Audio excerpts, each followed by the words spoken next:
Putang ina ninyo lahat. Tang ina ninyo. Kalmado na ako nung nakaraan eh. Ano to ha, Meralco? Magtataas na naman kayo. Putang ina ninyo.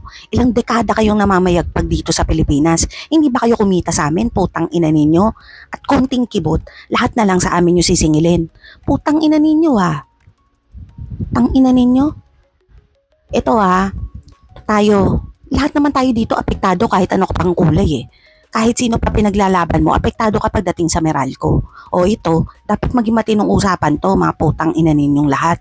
Dapat, kung sino man, dyan sa Congress at sa Senate, ang hindi bumuboses tungkol sa problema natin sa Meralco, siguruhin nyo na dapat yan ay hindi na sila iboto.